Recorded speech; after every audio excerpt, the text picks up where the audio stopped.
Hai teman-teman, selamat datang di channel artikel YouTube. Channel pertama cerita Kenshin. Kali ini admin upload lagi ya. Terima kasih.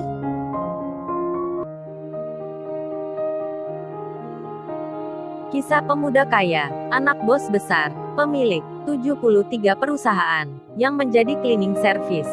Episode 203, Iwan dan Kenshin yang kini ada di tempat kosnya. Selepas pulang kerja tadi, banyak pembicaraan yang mereka omongkan. Terutama cerita di waktu siang tadi.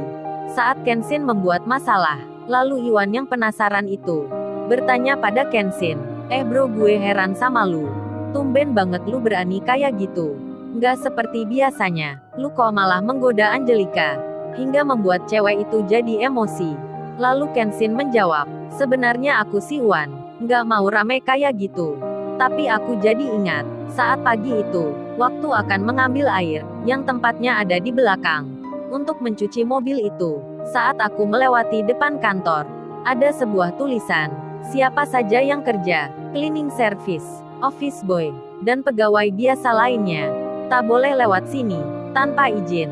Singkat cerita Wan, setelah itu aku bertemu dengan seorang office boy, yang kerja di salah satu ruang, di perusahaan itu. Kata dia Wan, bro, lu lain kali jangan lewat situ.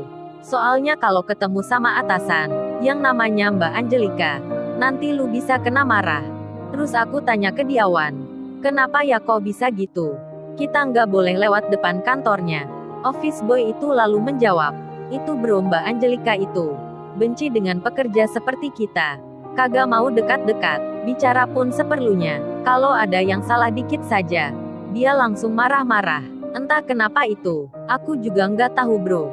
Pokoknya, Mbak Angelika itu, saat membuat keputusan, ya harus ditaati. Kalau kagak, kita langsung bisa dipecat. Ya seperti itu Wan ceritanya. Jadinya, kenapa aku berubah sikap itu? Ya itu alasannya, biar dia marah sekalian. Emangnya pegawai biasa, seperti kita, dikira diam saja, kagak berani membantah. Iwan lalu bicara, ya tentu saja lu berani bro. Kan lu itu anaknya, yang punya perusahaan. Ya aman-aman saja bro. Nah kalau gua membantah dia, ya bisa-bisa ambiar bro.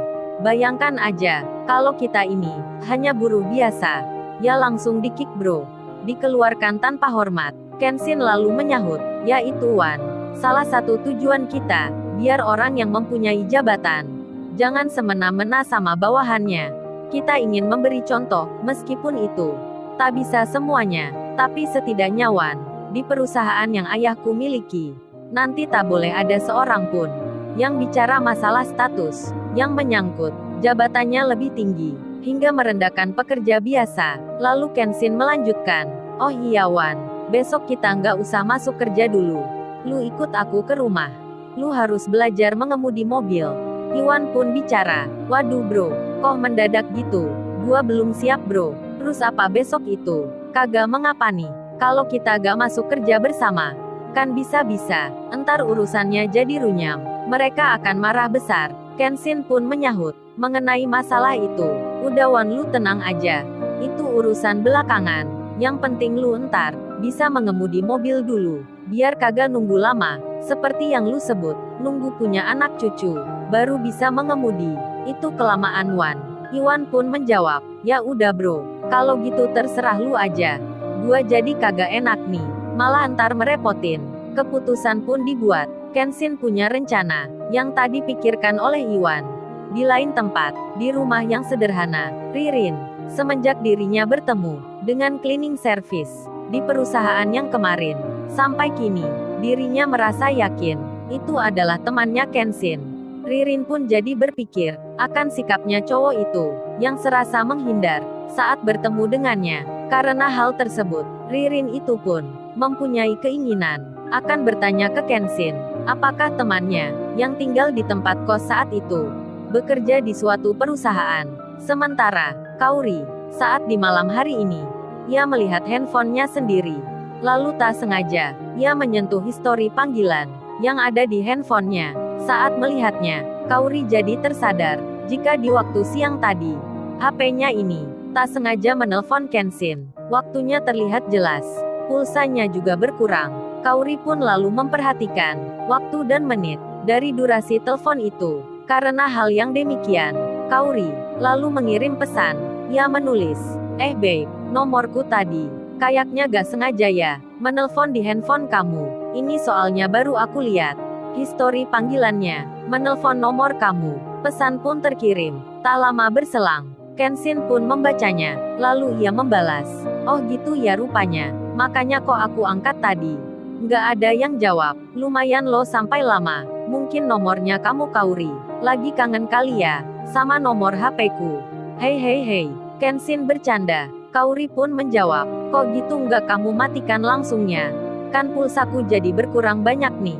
Lalu Kenshin menulis, segera saja terkirim. Emangnya, pulsa kamu berkurang berapa ya? Apa itu? Ada pengaruhnya gitu, sama kamu ya Kauri? Atau jangan-jangan kamu kagak bisa beli pulsa nih? Hahaha, Kenshin bercanda, menggoda Kauri. Kauri pun segera mengirim balasan. Oh menghina ya kamu, pulsaku tak pernah habis tahu. Selalu isi tiap waktu. Kenshin lalu menjawabnya, nah kok gitu kamu protes? Katanya pulsamu berkurang drastis. Kauri pun segera membalas, kan aku hanya cerita saja. Emangnya nggak boleh nih, cerita kayak gitu? Dengan segera Kenshin menyahut, ya boleh-boleh aja Kauri. Masa sama aku pakai rahasia segala, bener nggak itu? Lalu Kenshin bertanya, oh iya Kauri, kamu barusan ini panggil apa ya di awal tadi? Kok bukan namaku ya, yang kamu sebut? Ada bip-bip gitu, apa ya itu artinya? Kauri menyahut, lalu ia mengetik, ah kamu itu Kenshin, selalu bertanya aja, gitu kamu bilang aku, yang selalu ingin tahu. Nyatanya kamu sendiri yang bertanya, ingin tahu jelasnya. Padahal kan kalimat itu udah banyak sekali dikatakan. Kenshin pun membalas, ya udah deh kalau gitu. Aku tak cari di Google aja. Apa itu artinya? Sembari tulisannya diberi animasi yang gambarnya tersenyum. Kemudian, Kauri mengirim pesan. Ia bertanya, oh iya Kenshin, entar malam tahun baru, kamu punya acara di mana ya? Kenshin menjawab, kagak kemana-mana Kauri. Lalu Kauri membalas lagi, kalau gitu kamu di rumahku aja ya. Karena mama entar rencana masak guram ini. Oh iya, ajak sekalian Mas Iwan ya, biar rada ramai. Kenshin pun menyahut. Dengan cepat ia menjawab, oke lah Kauri, lihat nanti ya, entar aku kabarin lagi. Pembicaraan di pesan itu berlanjut hingga beberapa saat. Kenshin dan Kauri akhirnya mengakhiri. Malam pun menjelang. Iwan kini membayangkan saat esok dirinya akan belajar mengemudi. Berjalanlah waktu. Jam pun berputar. Menit dan detik terlewati. Tak terasa, kini pagi telah datang. Seperti yang direncanakan, Kenshin dan Iwan tak masuk kerja hari ini. Di lain tempat, di suatu perusahaan, Angelika, yang kemarin ke kantor HRD, dirinya yang mencari seorang staf. Seseorang yang menangani soal pekerjaan. Namun saat itu, ia tak sempat bertemu. Angelika pun kini berencana akan ke kantor HRD lagi. Namun sebelum itu, ia datang ke kantor yang kemarin. Yang ada Susanti di situ. Jam pun saat ini terlihat pukul 10 pagi. Angelika yang datang segera mendapat kabar, Mbak, ternyata cleaning service yang kemarin itu sampai jam segini, dua-duanya gak nampak kerja.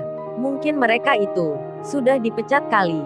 Angelika yang memang masih menyimpan marah itu sontak senang mendengarnya. Kemudian ia bertanya, apa beneran ya berita itu? Apa kamu sudah tanya ke staf HRD?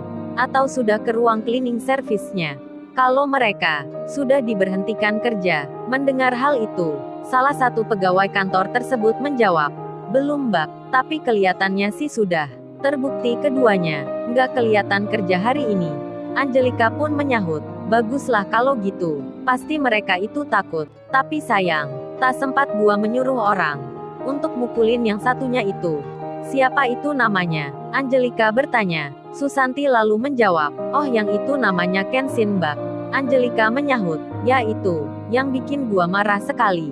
Di lain tempat, Iwan sudah sampai di rumahnya Kenshin. Lalu dengan segera, dibukalah garasi. Terlihatlah sebuah mobil. Mobil itu sangat mewah sekali. Iwan pun seperti baru melihatnya saja. Dilihatnya kiri dan kanan.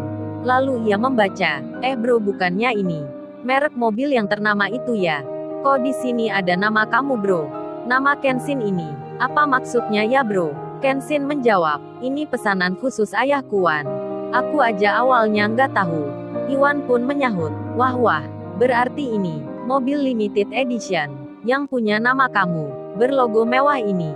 Sementara, di saat yang sama, di waktu jam ini, nama Kenshin yang dimaksud itu, begitu dibenci sekali, oleh banyak pegawai, yang ada di suatu ruang kantor. Bahkan salah satu wanita, yang bernama Angelica, yang mengaku bos di situ.